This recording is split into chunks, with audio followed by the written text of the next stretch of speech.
Padre, nuevamente te damos gracias por abrir tu palabra ahora. Señor, quisiéramos que uses tu palabra en nuestros corazones. Especialmente te pido, Señor, usando este privilegio, esta invitación de Meseden, este espacio para enseñar tu palabra, que uses esta verdad para edificar tu iglesia, para animar a tu iglesia, Señor, en medio de las dificultades, los desafíos de esta vida, que fortalezcas a cada miembro, a cada asistente, al liderazgo. Señor, gracias por tu palabra y gracias por el evangelio que hemos cantado, Señor. Realmente nos emociona pensar en esta salvación tan grande y tan incomprensible que nos has regalado por medio de Jesucristo. Oramos en su nombre. Amén. Muy bien. Bueno, nuevamente gracias. Ayer hemos compartido la palabra de Dios y hoy les invito a abrir su Biblia en Salmo 127. Hemos leído ya este salmo. Es un salmo, tiene un título, en la mayoría de las Biblias debería aparecer el título Canto Gradual o algo similar, quizás Canto de los Peregrinos, no sé cómo lo tendrán en sus Biblias. Y también dice que es un salmo de Salomón, ¿está bien? Bueno, ese título no es agregado, es parte del texto original, ¿sí? Inspirado por Dios. Así que algo vamos a mencionar de eso.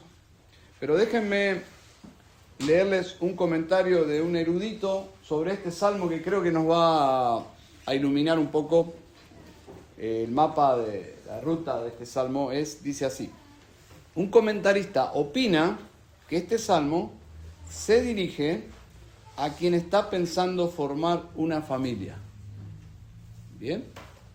Así que interesante, porque me imagino que aquí hay personas que desearían formar una familia de ayuda, pero para los que ya tienen una familia y tienen hijos es muy útil para aconsejar. Pero más allá de todos estos desafíos prácticos, este salmo te ayuda en tu cosmovisión, y vamos a ver que es contracultural, en tu forma de ver la vida, y que no coincide con la voz populis, con lo que la mayoría piensa de la familia, los hijos, etc. Es un salmo precioso para meditar principalmente en el rol de Dios, en el lugar que Dios debe ocupar en nuestras vidas, proyectos, emprendimientos, deseos. Así que el pasaje, observen, habla de una casa, habla de una ciudad, de qué tan segura es esa ciudad, habla del trabajo y habla de los hijos. Todas esas cosas tienen algo en común: la vida ordinaria que nos toca vivir. Una casa, bueno, si me caso, ¿dónde voy a ir a vivir? ¿En qué casa? Asuntos muy terrenales, podríamos decir. Pero ¿con quién me casaré? En nuestra iglesia hay muchos jóvenes que están con ese pensamiento, viendo, observando. Eso genera una buena adrenalina, ¿no? Para los que estamos casados, ¿se acuerdan esos días donde estábamos ahí? Bueno, toda esa aventura de fe pasa en parte de nuestras vidas y parte de la vida de una iglesia. Pero genera, o podría generar también, no solo adrenalina, una aventura de la vida y de la fe, sino también incertidumbre, y hasta podríamos caer en ansiedad. Bueno, este salmo habla de eso. Y si me caso, ¿con quién me casaré? ¿Y dónde voy a vivir? ¿En qué ciudad voy a vivir? Según mi presupuesto, ¿esa ciudad será segura, será peligrosa? Bueno, yo no sé si ustedes lidian con eso aquí en esta zona, pero en Buenos Aires las cosas cambian según dónde vivas, en qué ciudad.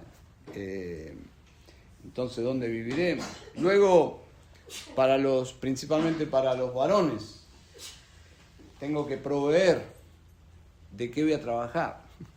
Y en el presente, ¿qué voy a estudiar? Todas esas preguntas generan o podrían generar ansiedad. Si trabajo, ¿será suficiente? ¿Me va a alcanzar? Bueno, este salmo habla de eso. Hijos, ¿tendré hijos? ¿Es bíblico decidir no tener hijos? ¿Y si tengo hijos? La Biblia dice, ¿cuántos hijos? Bueno, todas esas preguntas están en este salmo y creo que podrían formar aspectos de nuestra cosmovisión. Así que los planes generan una expectativa que me puede llevar a Dios, a confiar en Dios, descansar en Dios, atender seriamente a su palabra, a sus promesas, o podría irme para el otro lado, ¿no? Y perder de vista a Dios y pensar que todo esto lo tengo que manejar yo, y eso me podría llevar para el lado de la ansiedad, de la angustia, la preocupación. Y este mundo es suficientemente loco, muy inestable y muy hostil. Personas que mientras están bajo el refugio de los padres tienen una idea muy romántica del mundo, pero créeme que cuando comenzás a dar los primeros pasos en el mundo de los adultos, el mundo es muy complicado. Todo se torna difícil y muchas personas llegan a la fe bajo esa presión, de esa presión donde se dan cuenta que no todo era color de boca, se me escapó, que no todo era color de rosa, que no todo es fácil, que no todo es estar bajo la protección, la provisión, el liderazgo de tus padres, no, sino que ahora estás comenzando a nadar solo, a valerte por vos mismo, pero la opción es por vos mismo, pero con la ayuda y el auxilio de Dios, que ahí cambia todo, ¿no? Y ahí cambia todo. Entonces, yo fui un adicto a las drogas cuando era muy jovencito y yo percibía el mundo así, percibía el mundo muy complicado, muy difícil, y eso me llevó de pasar del extremo de vivir la vida en los deportes y todo lo que es la adrenalina de los deportes, la competencia, en la natación, en el fútbol. Me fui al otro extremo. Me fui al mundo del misticismo, de las drogas, y de alguna forma las drogas a mí me permitieron como escapar y vivir en ese mundo ideal creado por mi propia fantasía. Y recuerdo que incurrí en una etapa corta de mi vida, por la gracia del Señor, pero muy profunda y muy intensa, en las drogas psicodélicas y místicas. Y algunas de esas drogas me llevaron a mí a situaciones de ver el mundo y experimentar con el cosmos, y qué sé yo, todo un mundo muy loco.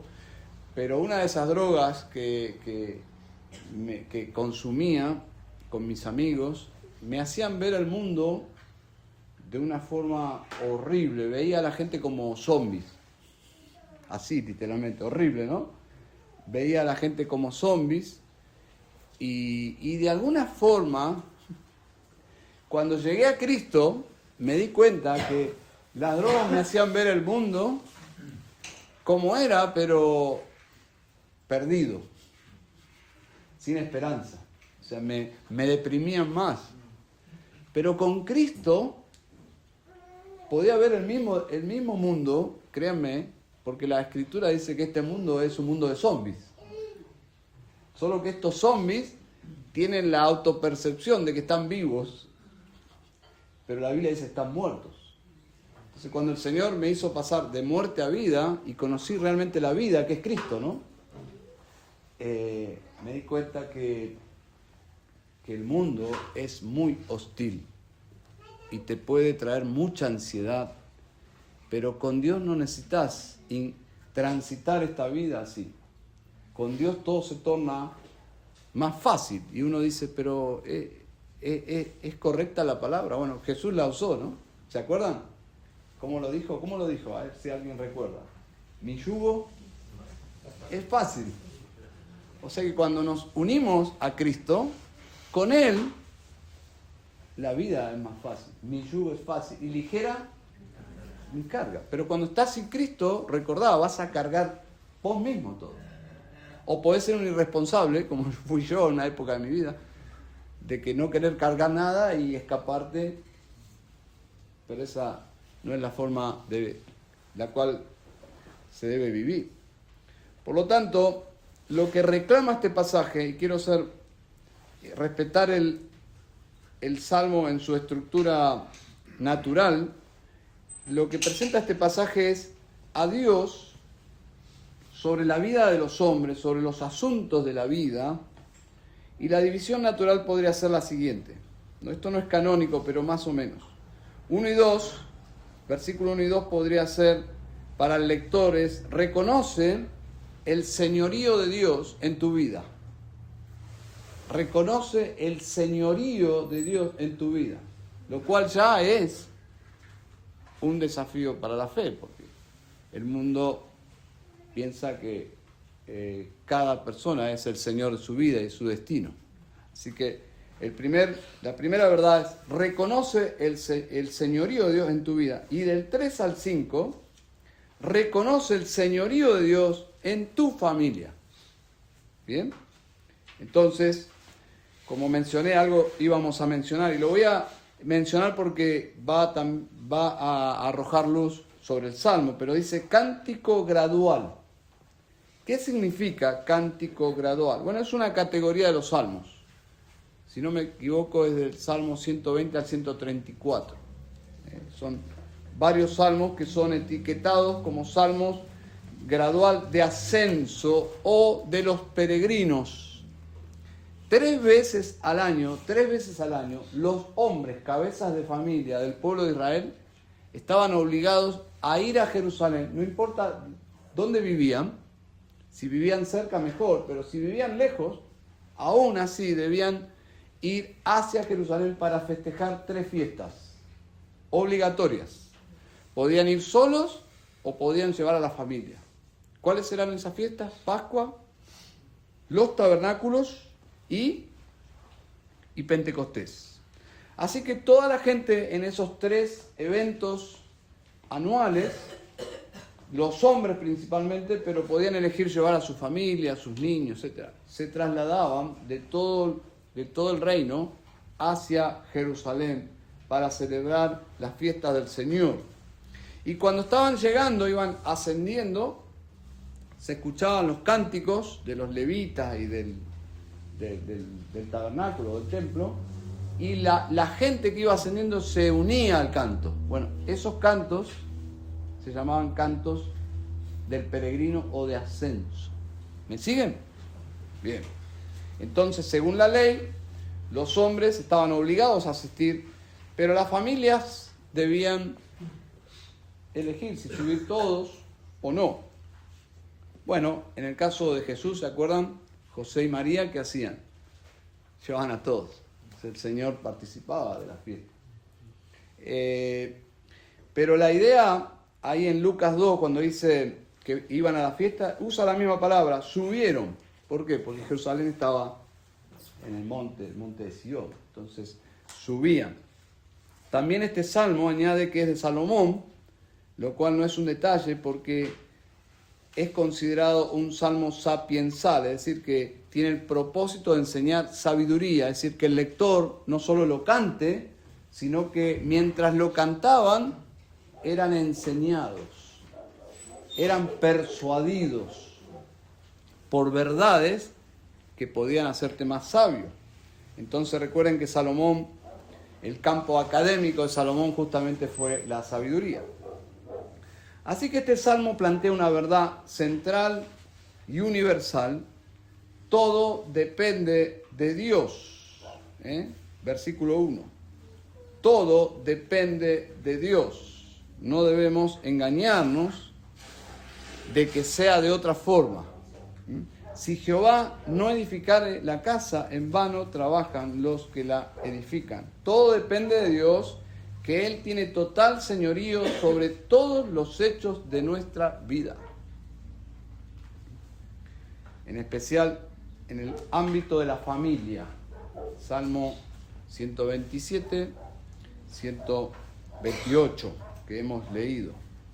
Por lo tanto, si Él tiene total señorío sobre todos los asuntos, no solo del mundo, sino de mi vida y de mi familia, deberíamos confiar en el Señor plenamente. Esa es la exhortación del Salmo. Deberíamos confiar plenamente en el Señor porque Él tiene interés en ser el Señor de tu vida y de tu familia. Así que el tema es reconocer que Dios es el Señor sobre todo, reconocer y disfrutar de que así sea. Si resistís esa verdad, tu vida va a ser dañada porque vas a golpear contra la roca inmutable, irrefutable del señorío de Dios sobre todos los asuntos de la vida. Entonces, mejor que resistir, la sabiduría es alinearse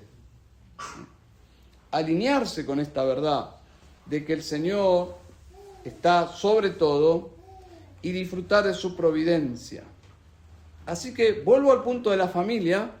Te puede quitar el sueño, la paz, si no reconoces justamente que Dios es el Señor y te apoyás en esta verdad inmutable y te apoyás en su gracia. Versículo 1. Si Jehová no edificare la casa, en vano trabajan los que la edifican. Alguien puede pensar, porque es lógico leer estas definiciones, estas declaraciones, y pensar, pero yo no necesito depender de Dios para lograr formar una familia. ¿Tiene lógica pensar así? Yo creo que sí. En verdad, muchas personas, millones de personas, han logrado formar familias sin tener en cuenta a Dios, ¿sí o no? Pero la contracara de eso es que también es verdad que nadie ha logrado formar una familia sin la ayuda de Dios. Es decir, que no lo reconozcan es otro tema. Pero ¿qué hubiese pasado si Dios decía que no? Y de hecho, así como hay millones de personas que sin tener en cuenta a Dios han formado familias, hay muchas personas, millones de personas que Dios ha dicho que no, y es no. Por lo tanto, aún la promesa la empresa más accesible en la vida de los hombres, si Dios se opone, ¿se logrará?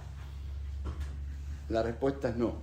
Y el ejemplo más sublime de la historia de la humanidad está en Génesis, donde Dios mismo dice: nada les hará desistir ahora de lo que han pensado hacer. ¿Se acuerdan qué era? La Torre de Babel. Dios mismo dice, cuando los hombres se empecinan en hacer algo, lo van a lograr. Pero Dios dice, si yo me opongo, no lo van a lograr. Y en el caso de Babel, Dios se opuso y no lo lograron. ¿Se acuerdan la historia, no? Confundió la comunicación y no se logró absolutamente nada. Por lo tanto, el hombre puede tener todos los recursos a su disposición y aún así, si Dios dice no, Él tiene la última palabra y es no. Entonces no le conviene al hombre resistir el señorío de Dios, sino más bien este salmo promueve ser sabio, sensible, ser humilde, humillarte y someterte al señorío de Dios, porque en última instancia de Él depende todo.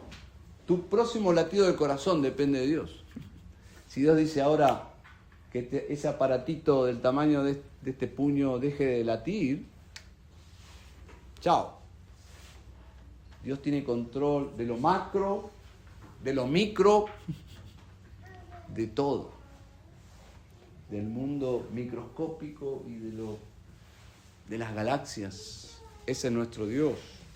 Por lo tanto, deberíamos alinearnos y reconocer que Él es Dios y sujetarnos a su voluntad de forma humilde, porque en términos de contraste o de comparación, nosotros somos más del mundo micro, ¿no? Somos microscópicos nosotros. Así imagínense un micro ser viviente queriendo resistir a Dios. Es una locura, ¿no? Pero el pecado nos ha dañado tanto que los hombres piensan en su pequeñez que pueden resistir a Dios. Qué locura, ¿no? Así que si estás autopercibiéndote alguien muy importante, quiero decirte que Dios puede... Uy, mira, ¿qué pasó? Y así pasa. Cuando Dios decide resistir finalmente a los arrogantes, se terminó. Porque si hay algo que a Dios le molesta mucho son los arrogantes. ¿Por qué? Porque compiten con Él. Compiten con Dios. Por lo tanto, el mundo es arrogante en términos generales. Y la arrogancia en su máxima expresión es rechazar el señorío de Dios. ¿Bien? En la antigüedad, las ciudades eran seguras para vivir, pero debían poseer tres condiciones. Tres condiciones. Las murallas debían ser de una altura considerable. Número 1. Un buen sistema de vigilancia sobre las murallas, centinelas, hombres que estén todo el tiempo. Recuerden que estamos hablando en el tiempo de las guerras, donde los pueblos crecían económicamente por pelear contra otros pueblos. Entonces, cada ciudad debía estar amurallada, con vigilancia, en segundo lugar. Y en tercer lugar, la vigilancia superior, las cámaras, vamos a decir, de monitoreo superior, que eran los dioses. No solo hombres vigilando, sino la ciudad orando para que los dioses protejan a la ciudad. Ahora, no obstante, la realidad es que muchas grandes ciudades amuralladas, y esto es historia, en el pasado, fueron destruidas. Y eso es lo que nos indica el Salmo. El Salmo nos indica, no importa la ciudad, no importa las murallas, la vigilancia, inclusive los dioses a los cuales los habitantes invoquen, llamale Gauchito Gil, llamale Santa Teresita, no sé cuánto, San Cayetano. Yo cuando era chico le tenía un poco de temor a los perros, entonces me había enseñado mi abuela, ¿cómo era el de los perros que te protegían? San Roque, que este perro no me mire ni me toque. Pero en el mundo sofisticado vos ves los autos importados. Me imagino que para llegar a tener un auto de eso es una persona preparada, no sé, educada, con la cintita roja, la envidia. O sea, te das cuenta ahí la inconsecuencia, ¿no? Pero en esos días, como hoy en día, los tiempos del ser humano no ha cambiado, invocan la ayuda de los dioses para que los proteja. Bueno, había ciudades que tenían los dioses más poderosos, las murallas más altas, sistema de vigilancia, soldados, y aún así esas ciudades cayeron. ¿Por qué? Porque Dios lo quiso así. Así que ninguna ciudad, no importa lo segura que sea, te va a proteger si Dios no te protege. O si Dios decide de otra forma. Así que esto es lo maravilloso. Estar bien con Dios es la bendición más grande de nuestra existencia. Es finalmente nuestra ciudad segura, nuestra ciudad amurallada, es finalmente nuestro lugar de descanso. Estar en Dios, estar en Cristo. Y puesto que fuimos creados para este fin y el pecado nos separó de Dios, es por medio de Cristo y su muerte a favor de nosotros que podemos tener perdón, vida eterna. Es ese camino de regreso, de humildad, en fe, que volvemos a Dios por medio de Cristo, del Cristo vivo, resucitado, que podemos vivir en paz en medio de un mundo recontra difícil. Podríamos decir, podrías vivir en paz en el mundo de los zombies. En este mundo de los zombies, donde están todos muertos en sus delitos y pecados, Efesios 2, 1, vos podrías tener vida y vivir en paz, y vivir tranquilo. ¿Eso no es maravilloso? ¿No les parece que eso es maravilloso? Así que, versículo 1, si Jehová no guardare la ciudad, en vano vela la guardia. Y esa es la maravillosa paz de saber que finalmente es Dios quien nos cuida y no la ciudad o las cámaras de vigilancia o el vigilante de la esquina o la policía o las fuerzas que hacen bien su trabajo. Y no está mal que tengas cámara. Yo no sé si acá eso se usa. En Buenos Aires todo el mundo tiene cámara, alarma, porque todo es peligroso, de acuerdo. Entonces, yo no sé si acá, me parece que no tanto, ¿no? Pero igual hay pecadores acá, ¿no? ¿O no? Bueno, muchas personas sufren ataques de pánico y la solución para los ataques de pánico es confiar en el Señor. Así de simple, ¿eh? Y uno dice, ¿eso no es muy simplista? No, simplista no, simple. Son dos cosas diferentes. Confiar en el Señor te libra de todo ataque de angustia, ansiedad, pánico. Créanme, yo he visto a personas sufrir y no encontrarle la vuelta a los ataques de pánico, y cuando decidieron confiar en Dios verdaderamente, ya está. Eso no es simple. Eso no es simplista, eso es práctico. La fe en un Dios todopoderoso, claro, ¿cómo no te va a sacar de tu ensimismamiento, donde estás lleno de temores? Ahora, ¿esos temores son ilógicos? A veces sí, pero a veces son lógicos. Porque este mundo es peligroso, es inestable, te trae ciertas preocupaciones, pero cuando estás en Cristo y confías realmente en Él, bueno, esa es la roca. Por algo la Biblia dice 365 veces, ¿le suena ese número? 365 veces la Biblia dice, no temas. Pero no es una frase hecha, no temas. No temas, ¿por qué? Porque yo soy tu Dios. Ese es el fundamento detrás del no temas. En el mundo te dicen, vaya, no te preocupes. Sí, pero ¿cómo no me preocupo? No es tan fácil.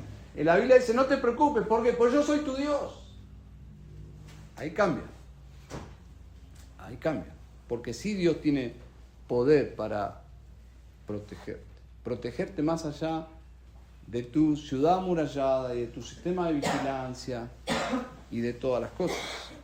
Ahora, hermanos, este salmo de peregrinaje hacía que la gente de fe, para ir a las fiestas, tenían que abandonar su aldea, su casa, sus propiedades y dejarlos en manos de Dios. Interesante, ¿no? Si obedezco a Dios, de alguna forma soy vulnerable, porque mi propiedad queda sola. Así que los padres de familia ahí tenían esa lucha de que 3 veces al año tenían que ir sí o sí a Jerusalén. Pero si vamos todos, que sería el plan ideal, ¿no? Mi casa queda desprotegida. Bueno, Éxodo 34, 24. Vamos a leer, ¿qué dice? Éxodo 34, 24. Miren la promesa que Dios hace aquí a su pueblo. Para que ustedes vean el dominio de Dios, la profundidad o la extensión del dominio soberano de Dios. ¿Quién puede leer, por favor, Éxodo 34, 24? Porque yo arrojaré a las naciones de tu presencia y ensancharé tu territorio, y ninguno codiciará tu tierra, cuando subas para presentarte delante de Jehová tu Dios 3 veces en el año. ¿No es impresionante esto? ¿Cuál es la promesa, básicamente? Que cuando vayas 3 veces al año a Jerusalén, ¿qué va a pasar? ¿Qué garantiza Dios? Que sus vecinos, ladrones, ¿no van a qué? O sea, Dios puede controlar la codicia de los invasores. ¿Sí? Dios tiene soberanía inclusive sobre los deseos de los impíos. Esto es impresionante para mí. Así que Dios está o señorea sobre todo, aún sobre los corazones de los impíos. Él puede hacer que los impíos no deseen hacer cosas en contra tuya. Ahora la pregunta es, ¿confías en ese nivel de poder que Dios tiene? ¿Confiamos que realmente Dios tiene señorío absolutamente sobre todo, inclusive sobre la oscuridad, sobre los deseos más oscuros de los hombres? Sí. Esto es impresionante para mí. Así que Dios tiene poder y soberanía aún sobre los corazones de los enemigos, y esto es específicamente, se aplica en esos días al pueblo de Israel. Hoy nadie deje su casa sin llave, abierta, todo, porque esta promesa no aplica. Tenemos que ser prudentes, pero específicamente esta promesa es: cumplan conmigo, confíen en mí, hagan lo que tengan que hacer, que yo me ocupo de los asuntos periféricos, digamos. Podés ir tranquilo a adorarme, yo voy a proteger. Y por eso muchos le creían a Dios y iban con toda la familia. Entonces, el ámbito laboral, versículo 2. Por demás es que os levantéis de madrugada y vayáis tarde a reposar, y que comáis pan de dolores. Versículo ofensivo para personas que dicen: mira, si yo no trabajo, a mí Dios no me va a dar de comer. ¿Escucharon alguna vez eso? Bueno, este versículo es ofensivo, porque parecería decir: mirá, no importa cuán trabajador eres, tan sacrificada tu vida, y que madrugues, y que te levantes de noche, te acuestes de noche, y trabajes y te mates trabajando, porque vuelvo al mismo punto, Dios es soberano sobre todos los asuntos. Reconocer el señorío de Dios no significa pasividad. Este pasaje no promueve la pasividad, lo que promueve es la confianza de que si tenés que dejar de hacer ciertas cosas productivas, laborales, en bien de valores mayores, Dios se va a ocupar de tu prosperidad y de tus asuntos. No tenés que sacrificar asuntos vitales de la vida cristiana en pos de cuidarte a vos mismo. Ese es el punto, ¿se acuerdan? Porque finalmente es Dios el que edifica la casa. Y agrega algo más. Versículo 2 dice: pues que a su amado dará el sueño. Otra traducción dice: porque Dios concede el sueño a sus amados. La expresión indica que los creyentes pueden descansar porque Dios está al control, y ellos confían que Dios, mientras ellos duermen, Dios no duerme y está bajo su cuidado. ¿No es maravilloso esto? Porque las personas autosuficientes que piensan que todo está bajo su control, les cuesta dormir. ¿Por qué? Pues están pensando, como todo depende de ellos, tienen que estar en todos los detalles y por eso no duermen. Pero eso es jugar a ser Dios. El creyente puede dormir porque finalmente mientras el creyente duerme, Dios no duerme y está bajo su cuidado de todas las cosas. Dormir es un regalo de Dios, ¿no? No damos gracias a veces por el don del sueño. Pero quiero decirle que cuando el don del sueño se va, es un problema. El dormir es un regalo de Dios. Y si podés dormir por las noches, dale gracias a Dios. C.J. McHale es el fundador del ministerio Gracia Soberana. Escribe en uno de sus libros lo siguiente sobre el sueño. Dice: cada noche al encontrarnos de nuevo frente a la necesidad de dormir, se me recuerda que soy una criatura dependiente. No soy autosuficiente, no soy el creador.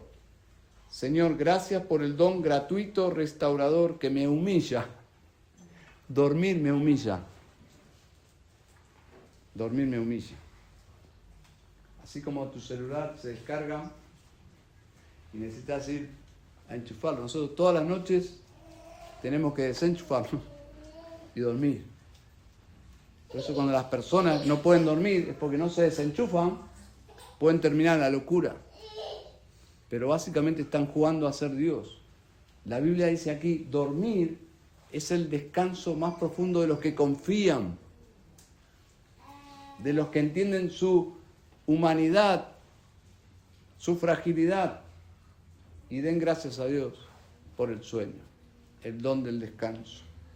Así que la ansiedad, que es lo que está detrás de este salmo, te quita el sueño.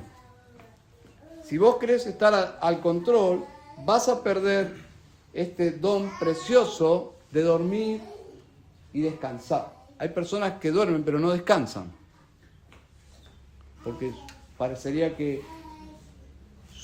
el estrés permea, atraviesa todas sus horas de sueño y no descansan. Entonces es un tema esto del estrés y del temor y de la ansiedad. Así que el creyente vive confiado, duerme en paz, y esa es la primera lección aquí. Reconoce el señorío de Dios en tu vida. Así que este salmo comienza diciéndonos que Dios es superintendente de todos los asuntos de tu vida, de tu mundo, del universo. Pero entonces, pastor, ¿está mal planear? ¿Está mal proyectar? No, siempre y cuando entiendas que tus planes están bajo el soberano señorío de Dios. Amén. Y número 2, versículo 3 al 5, reconoce el señorío de Dios en tu vida. Versículo 3, he aquí la herencia de Jehová son los hijos, cosa de estima el fruto del vientre. ¿Ves cómo cambia? La cosmovisión del mundo es absolutamente diferente. En este mundo, tener hijos se ha convertido en un problema. Parecería cambiar de tema, pero no. En la antigüedad, el no tener hijos, fíjense cómo han cambiado los tiempos, el no tener hijos era considerado una maldición. Hoy en día, en nuestro mundo, tener hijos es considerado un problemón. En la antigüedad era al revés. En la cultura de la Biblia, no tener hijos era considerado una maldición. Bueno, tristemente hoy estamos en el otro extremo. Tener hijos es una especie de maldición al que las personas le temen y huyen. Ahora, si bien este salmo se enfoca en la bendición de tener hijos, debemos balancearlo con toda la Biblia. Por lo tanto, ¿cuál sería ese balance?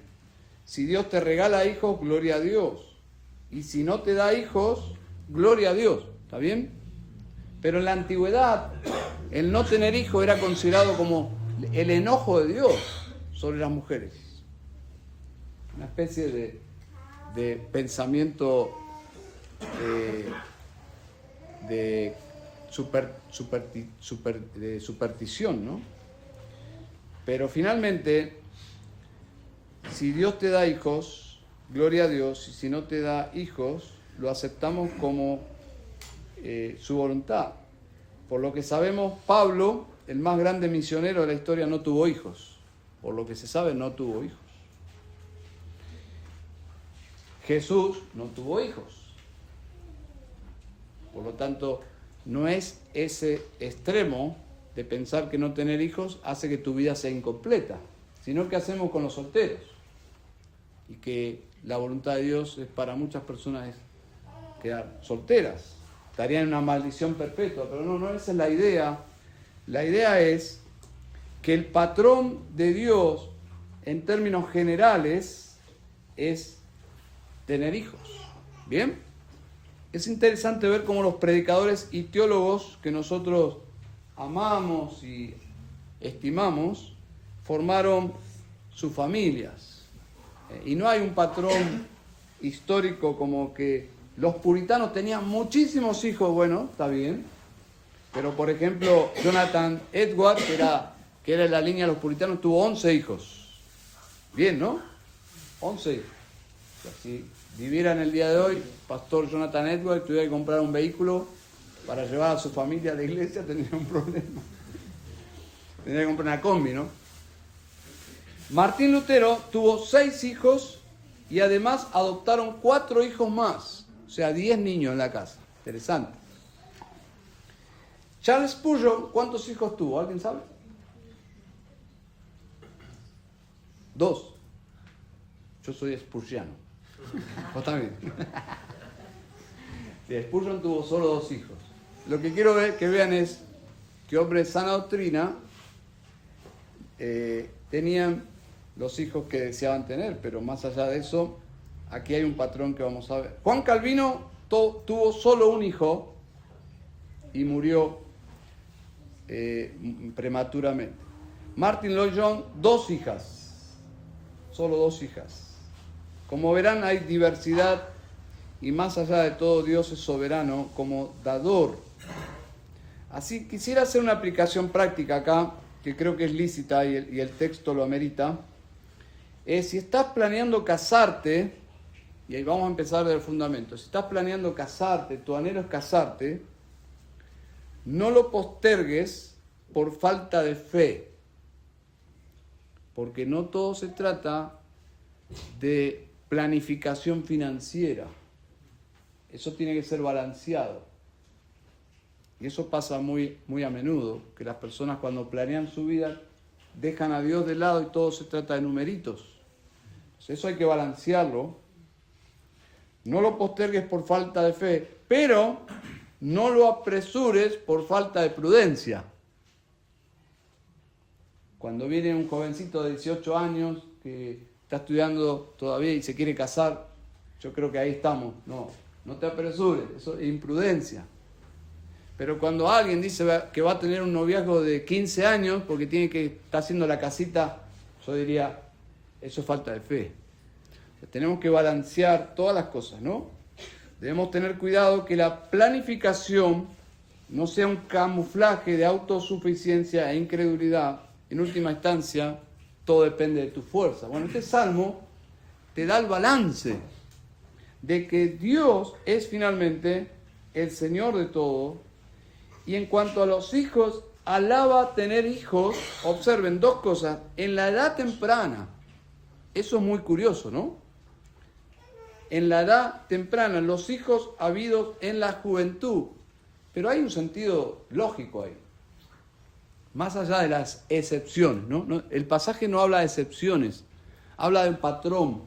Y el patrón general es que te apresures para tener hijos, que tengas hijos en la edad temprana, porque ahí vas a tener toda la lucidez, la fuerza para prestar atención, para proveer, para educar, etc.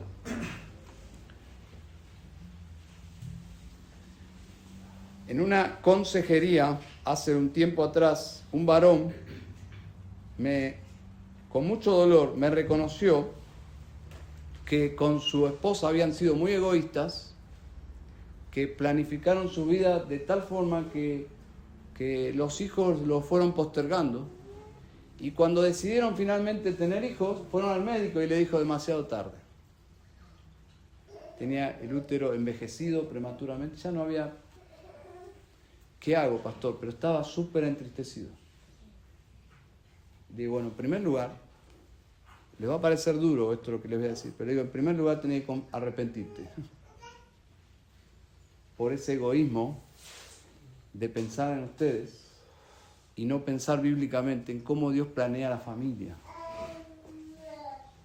Se arrepintió y ahora ella está embarazada de mellizos. Pero Dios no lo hace siempre así.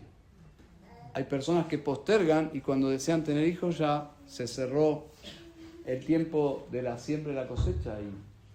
Entonces, este salmo, en términos generales, promueve el tener hijos en la juventud, pero algo más. ¿Cuántos? ¿Cuántos hijos promueve este salmo tener? Estamos hablando de un patrón general, ¿eh? ¿Alguien lo vio ahí?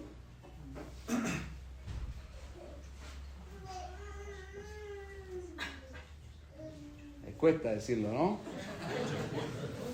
Díganlo. Muchos. ¿Y saben qué? Los puritanos, podríamos decir a los abuelitos de los bautistas,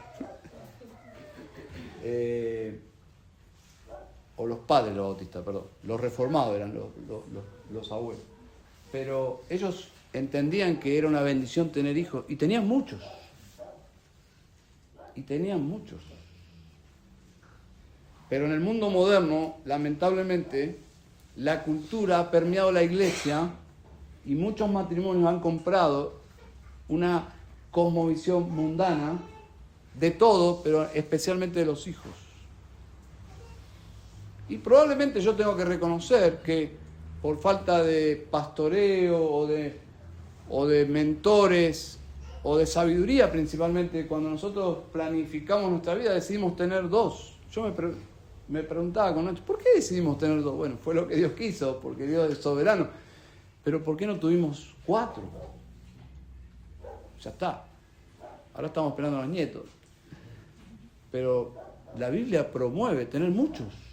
Y uno dice, sí, pero, a ver, 2 hijos, papá. No, es justamente lo que no debemos hacer. Tener muchos hijos requiere tener un gran Dios. La pregunta es, ¿tenemos un gran Dios? Alguien puede estar pensando, bueno, hay que balancear esto porque el balanceo es muy sencillo. ¿Confiamos o no confiamos? Y ahí es donde la Biblia dice que el justo vive por fe. Pero el pasaje habla y anima a que los hijos los veas no como un problema ni financiero, ni de tu incomodidad, sino como una bendición de Dios. A pesar de que son hijos de Adán y te van a traer mucha aflicción a tu corazón. Pero son una bendición. Son una bendición. Entonces, una mujer, fíjense que está tan oscurecido este asunto, que una señora de la iglesia me escribió hace poco un mensaje y me dijo, ¿es un mandato tener hijos para los matrimonios? Es una pregunta, es básica, ¿no? Pero quiero decirte que no sé cuántas personas responderían bíblicamente a esta pregunta. ¿Se animan a responder? Miren qué sencilla es la pregunta. ¿Es un mandato tener hijos para los matrimonios?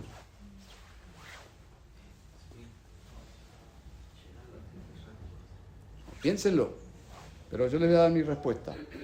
Sí. ¿Basado en qué? En el diseño de Dios. El diseño de Dios desde el principio, y no cambió nada, es que el hombre debía poblar la tierra y reproducir la tierra, reproducirse en la tierra. Por lo tanto, es el fundamento de todo. Lo que está pasando en Europa y en muchos lugares es que el hombre moderno decide no tener hijos, y eso es la aniquilación de la raza en términos prácticos. Por eso se están cerrando en muchos lugares. Estuve en Uruguay hace un tiempo y están preocupados los gobernantes de que están cerrando áreas de las escuelas, porque no hay niños. Ahora, ¿se imaginan un lugar sin niños? Es triste. Por eso les digo, estamos en el mundo de los zombies, donde cosas más raras van a ir sucediendo. ¿Leyeron de que en Europa hay casas por €1? Y que invitan a parejas jóvenes a venir a vivir. ¿Por qué? Porque tan modernos que decidieron no tener hijos, que la gente se olvidó que envejecen y mueren, y se ven pueblos fantasmas. Estuve una vez hospedado en un barrio, en otro país, donde a mí me pareció algo extraño, pero por eso digo, el mundo es muy extraño, donde era un barrio cerrado, donde se prohibía tener niños. ¿Saben lo que significa eso? Un barrio donde la condición para comprar y vivir ahí es no niños. Yo decía, esto es tremendo. Esto es tremendo. Y veías a todos los viejitos y ni siquiera podían recibir, si es que tenían nietos, nada de niños. Bueno, hermanos, agreguen a la negación, a la postergación, agreguen las alternativas que están de moda, ¿cómo es que le llaman a las mascotas que reemplazan a los hijos? Perrijos, Dios mío. O gatijos. Dios mío. de verdad, yo no tengo nada contra las mascotas, siempre y cuando, y este fue un trabajo un ensayo en el seminario, tuve que hacer la Imago Dei, la imagen de Dios. Y ahí entendí la gravedad que es cuando los hombres le atribuyen a los animales la imagen de Dios. Es blasfemia pura. No incurran en eso, hermanos. Es serio. Atribuirle la imagen que Dios le dio solo a los hombres, atribuírsela a los animales, es un tema doctrinal, serio. A mí no me causa gracia cuando traen un perrito y dicen, mira mi hijito, a mí no me causa gracia. Para nada, me causa tristeza. Mascotas, muy bien, pero cuidado con atribuirle la imagen de Dios a las mascotas, y yo diría es un pecado reemplazar a los hijos con mascotas, el decidir no tener hijos y tener mascotas. Eso es ya otro nivel, ¿no? Aparte del negocio millonario, porque acá hay gente que se enriquece con la estupidez, ¿no? Todo un negocio millonario, créanme, millonario, detrás de esta ideología de que los animales pueden ser tratados como hijos y parte de la familia. La mascota no es parte de la familia, es mascota. No son ni nietos ni hijos, es la mascota. Por lo tanto, los creyentes tenemos que ser bíblicos en todos los aspectos de la vida. Yo no sé si me van a volver a invitar acá, pero no importa. Sumen a esto el aborto, la homosexualidad, que es fértil, homosexualidad, el transgénero. Sumen todo esto, ¿y quién está detrás de la eliminación de la raza? Satanás, sin duda. Satanás. Por esto este salmo, que es contracultural, levanta el patrón de Dios, el modelo bíblico de Dios para nosotros. ¿Cómo los cristianos vivirán su fe contraculturalmente? Bueno, cásense. Ya eso, profesor mío dice, ¿querés ser contracultural? Casate. No lo postergues. Tenés muchos hijos. Ya eso es vivir en contramano de toda la cultura. Tengan varios hijos. Enseñen a sus hijos la verdad y modelen la verdad. Bienaventurado el hombre que llenó su aljaba de ellos. No será avergonzado cuando hablare con los enemigos en la puerta. Bueno, no tengo tiempo creo que se me fue el tiempo, pero la Biblia promueve el tener muchos hijos. A un creyente que tenía muchos hijos y lo miraban así de forma rara en la iglesia. Lo miraban raro porque tenía varios. Tenía 12. Y medio como que lo molestaban. Le decían, ¿tenés 12 hijos como Jacob? Y él respondió, sí, también tengo el mismo Dios de Jacob. Es el mismo Dios. El creyente goza de las promesas de Dios. Y el rey David da testimonio, no he visto a justo desamparado, ni su descendencia que mendigue pan. Así que creo que hay aquí un paralelo entre la aljaba y los hijos en la puerta, porque compara la aljaba donde guardaban las flechas, ¿no? Y compara a tener hijos en la puerta. Los hijos serían como flechas en tiempos de guerra y los hijos serían de apoyo en tiempos de conflictos. Entonces, yo les diría a todas estas gentes modernas que planean no tener hijos, ¿quién te va a cuidar? ¿Quién va a velar por vos cuando tengas 70, 80 años? ¿Ustedes piensan que Dios no pensó eso? ¿Que Dios no pensó en el ciclo natural de la vida, donde los padres cuidan a sus hijos y después la vida se torna al revés, donde los hijos velan por sus padres? ¿Piensan que esto no tiene sentido? Así es como Dios planeó finalmente el sistema de retiro para los adultos. Así que los creyentes honramos a nuestros padres, obedeciéndoles cuando estamos bajo su autoridad, pero cuando ellos envejezcan, los honramos protegiéndolos. Eso hay que enseñarlo en la iglesia. No los abandonamos en un lugar y se terminó. Velamos por ellos hasta el último día de sus vidas. Y los cuidamos, protegemos la vida de nuestros progenitores, así como Dios planeó la vida. Pero cuando queremos ser más inteligentes que Dios y rompemos sus patrones, créanme, vienen todos los problemas. Y es lo que está pasando en este mundo. Así que, básicamente, concluyo. Quiero terminar animando a los jóvenes a tener una visión cada vez más bíblica acerca de estos asuntos, la familia, el futuro, el trabajo, los hijos, etcétera, etcétera. Y poner a Dios donde debe estar. Es el Señor. Amén. Y para el resto, quiero animar a los padres de niños en edad de crianza a pasar tiempo con ellos, enseñarles la palabra de Dios, a ser pacientes, con gracia, no legalistamente, pero pasar tiempo con la palabra, de forma espontánea, programada, como quieras hacerlo, pero no legalistamente, sino disfrutando de enseñarles la verdad y en una relación de autoridad, no de amiguismo, no de autoridad, padre e hijos, pero invertir en la vida de tus hijos. No enseñen por obligación, enseñen como equipando a sus hijos para la batalla, para el campo de batalla que es realmente este mundo, y afiáncenlos en esta gran verdad que Dios es el Señor y que con el Señor hay victoria. Hay victoria. Amén.